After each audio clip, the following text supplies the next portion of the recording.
सदनम् सुताश्च सुधियः कान्ता प्रियं भाषिणी सन्मित्रं सुधनं स्वयोषितिरति राज्ञापरा सेवकाः आतिथ्यं शिवपूजनं प्रतिदिनं मिष्टान्नपानं गृहे साधो संगमुपासते हि सततम् धन्यो गृहस्थाश्रमः।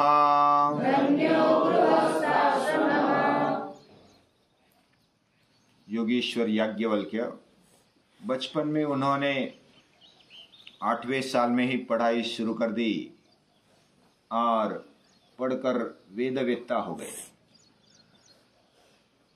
उन्होंने अलग अलग ऋषियों से, मुनियों से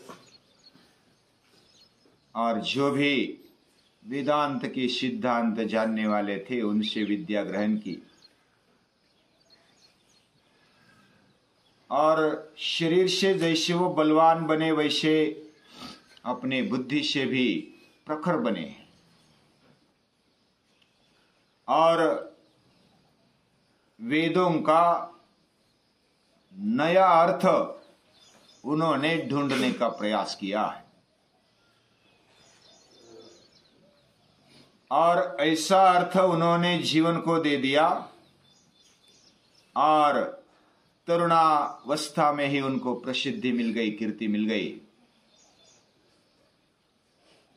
क्योंकि उन्होंने मतभेद होने के कारण अपने गुरु से ही श्रद्धा रखते हुए कुछ वाद विवाद किया था और अपना कहना कैसा योग्य है वो भी समझाया था और दूसरी तरफ विद्या या तो ज्ञान वमन करते हुए भी फिर से प्राप्त किया और वो सूर्य से प्राप्त किया है। सरस्वती माता ने शब्दबद्ध करने के लिए उनकी मदद की है। ऐसे महान है। उनके विचारों में एक क्रांतिकारिता दिखाई देती है और पुरोगामी विचार व सुधारक ऐसे विचार उनके जीवन में दिखाई देते। यानी परंपरागत जो भी अर्थ होता है उसके अलावा भी ये अर्थ हो सकता है, ये उन्होंने बताया और इसलिए तरुणों ने उनको उठाया, स्वीकार किया और एक तेजस्वी ऐसी पीढ़ी को बनाने के लिए उन्होंने तरुणों को इकट्ठा किया, युवाओं को इकट्ठा किया और इस तरह उन्होंने अपना ब्रह्मचर्य आश्रम बहुत ही तेजस्विता से बिताया है। और अपने जीवन में कुछ बनाकर दिखाया है। विचारों को केवल दिमाग में रखने तक ज्ञान को अंजाम नहीं मिलता है। अच्छे विचार होना, योग्य विचार होना अच्छी बात है, लेकिन केवल दिमाग में रखते हुए उनको अगर अपने जीवन में इंप्लीमेंट नहीं किया जाए तो वो अधूरे रह जाते। ज्ञानम भार क्रिया बिना, जो भी ज्ञान है वह प्रैक्टिकल में लाने का विचार उन्होंने जारी रखा और अपने जीवन में वो ढालते गए और इस तरह उन्होंने तत्व ज्ञान को अपने जीवन में उतारा। तत्व ज्ञान यानी बड़े बड़े शब्द हमें समझ में नहीं आते, ऐसा विचार हमारे दिमाग में आ जाता है, लेकिन ये तत्व ज्ञान हमारे जीवन में आ सकता है, ये बात उन्होंने कही और करा के दिखाई, आचरण में ला के दिखाई, और इसलिए उनको father of an Indian philosophy ऐसा कहा जाता है। भारतीय तत्वज्ञान के जनक ऐसा उनको कहा जाता है। और उन्होंने बहुत ही कम समय में ये पाया है, वो ब्रह्मविद्ता बन गए, ब्रह्मज्ञानी बन गए। और फिर भी अहंकार नहीं था। अहंकार नहीं था इसका मतलब अस्मिता भी नहीं थी, ऐसा नहीं है। बिना कारण का अहंकार उन्होंने नहीं रखा है। जिधर जो बात योग्य है बतानी चाहिए तो बता दी है, जिधर अयोग्य लगता है उधर बता दी है। यह अयोग्य है, यह योग्य है, ऐसा होना चाहिए, और उसके लिए डटकर खड़ा होना यह भी एक बात है। इस तरह उन्होंने ब्रह्मचर्य आश्रम में जो भी करना था वो कर लिया। अभी बड़े महान बन गए, कीर्ति फैल गई। और अगर समाज में कुछ कार्य करना है, युवाओं में, समाज में जो भी उन्होंने कार्य आरंभ किया है, वह कार्य करने के लिए, आगे जारी रखने के लिए उस जमाने में एक पद्धति थी कि गृहस्थाश्रम स्वीकारना चाहिए। गृहस्थाश्रम स्वीकारते हुए ही आप समाज में रहकर ऐसा काम, मानव को खड़ा करने का काम कर सकते हैं, मानव उत्थान का काम कर सकते हैं। अन्यथा हिमालय में चले जाओ, तपश्चर्या करनी है, कुछ ज्ञान की साधना करनी है, वैयक्तिक साधना करनी है तो हिमालय में चले जाओ। समाज में काम करना है तो शादी करनी पड़ेगी। यह लगभग बिना लिखा हुआ एक नियम ही था। तो उन्होंने शादी करने का तय किया। वैसे तो इतना महान युवान, उसको कौन अपनी बेटी नहीं देगा। सभी मांग करते थे कि हमारी बेटी ऐसे युवान को कैसे न मिले। लेकिन उन्होंने ज्यादा उसको देर नहीं लगाई। कात्यायनी नाम की एक युवती थी, और वो भी बहुत सुशील संपन्न थी। अच्छे घर में, अच्छे संस्कारों में वो पढ़ी और ऐसी युवती के साथ उन्होंने शादी की है। और वह भी बहुत ही सुशील संपन्न और संस्कार क्षम होने के कारण उनका साथ पहले से निभाया है।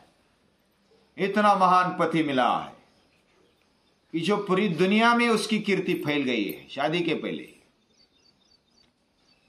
और बड़ा विद्वान है, वेदवेत्ता है, यजुर्वेद उनके जीवन में नाचता है।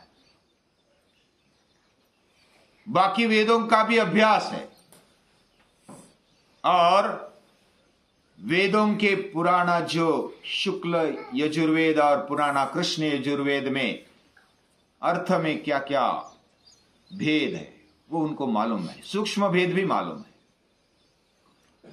और वो युवानों के साथ भी ऐसी चर्चा करते हैं, वेदों के ऊपर, कुछ सिद्धांत के ऊपर वो चर्चा करते हैं। और उस समय के युवान ऐसे नहीं थे। युवान तो आजकल में ऐसे होते, केवल बस रोड रोमियो ऐसे बोल सकते हैं उनको। उनकी बातें भी केवल कामुक होती है, अपने इंद्रियों के सुख में वो बने रहते हैं। उनको कोई ध्येय नहीं होता, ध्येय शून्य जीवन, जिधर भी पानी बहता है उधर चलना, ऐसा उनका जीवन ऐसा नहीं था।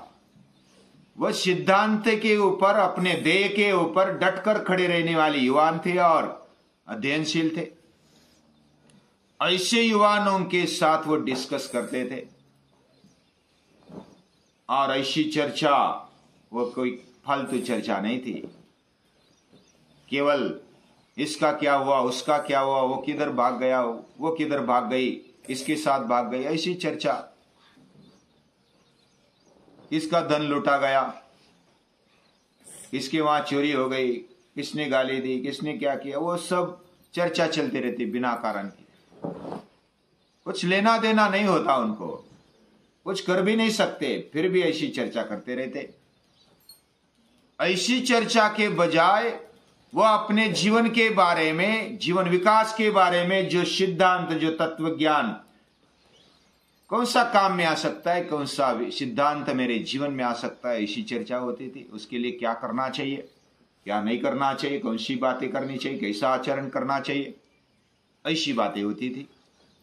और ऐसे युवाओं के साथ उन्होंने एक ऐसा संगठन खड़ा किया है और शुक्ल यजुर्वेदीय वाजसनी ऐसी एक संहिता खड़ी की है, एक विचारधारा खड़ी की है, उसकी संस्था खड़ी की, और उसकी राह पर चलने वाले बहुत सारे युवान खड़े हो गए।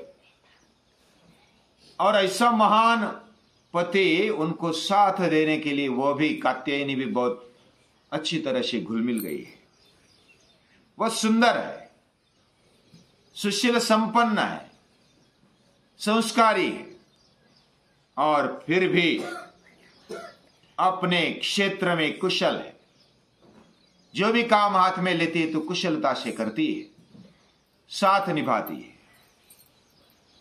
और उन्होंने संसार खिलाया, अपने पति का, अपना खुद का संसार एक दूसरे में बातचीत करते हुए और संवाद से खुलाया है।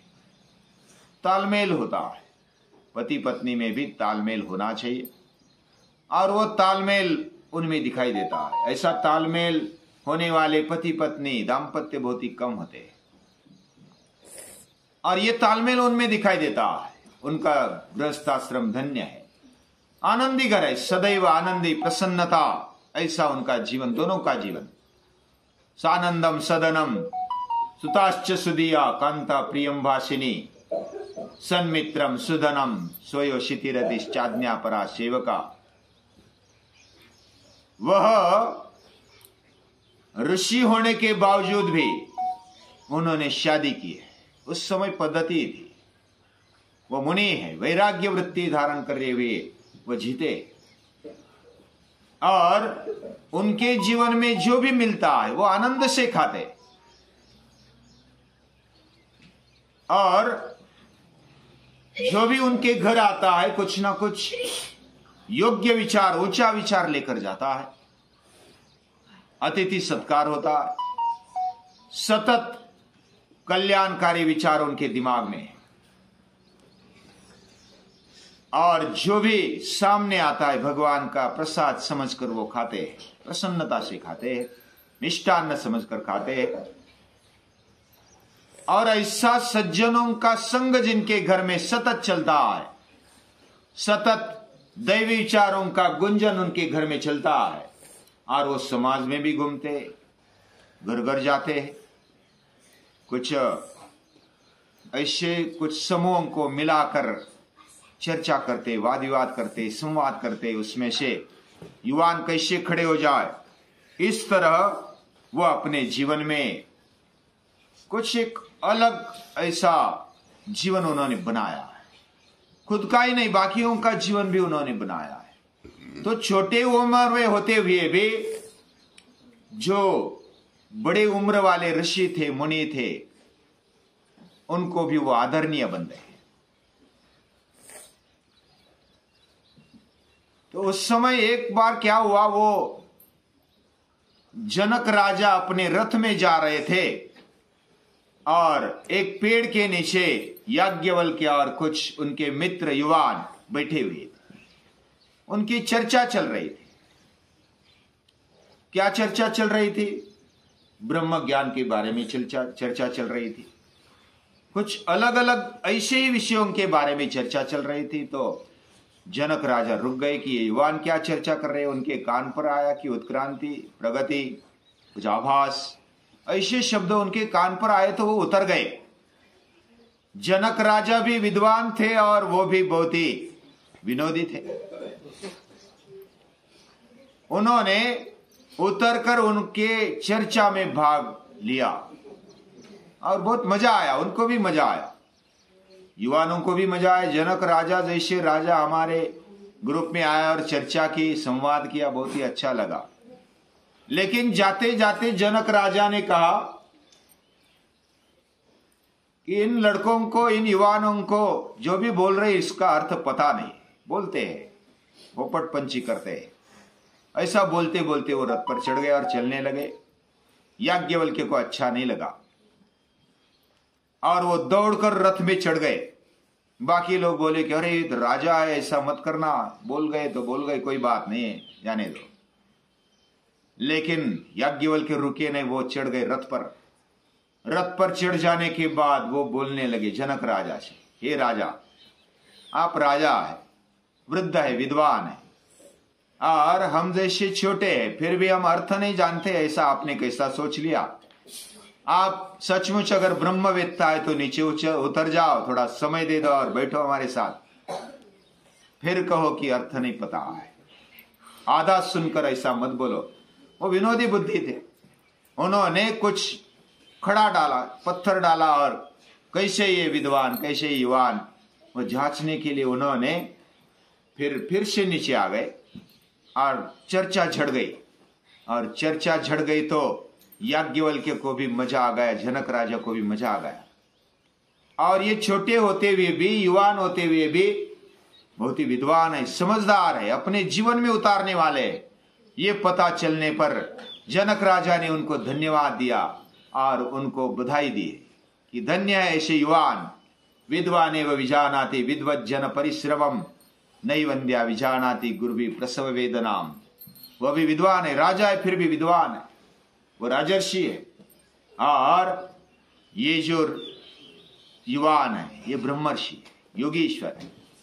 तो ऐसे युवानों को वो मिले और उन्होंने माना कि ये युवान होने चाहिए, ऐसे युवान होने चाहिए। कैसी क्या चर्चा होनी चाहिए, किस बारे में चर्चा होनी चाहिए, जीवन को कैसे ऊपर उठाना चाहिए, ये अगर सीखना है तो याज्ञवल्क्य का जीवन हमें पढ़ना चाहिए। उन्होंने बहुत तेजस्वी जीवन जिया है, आगे भी बहुत सारा वाद विवाद हुआ है, संघर्ष भरा उनका जीवन है, फिर भी आगे देखेंगे वो। लेकिन आज के लिए इतना है। ऐसे ऋषियों को, मुनियों को याद करते हुए उनको नमन।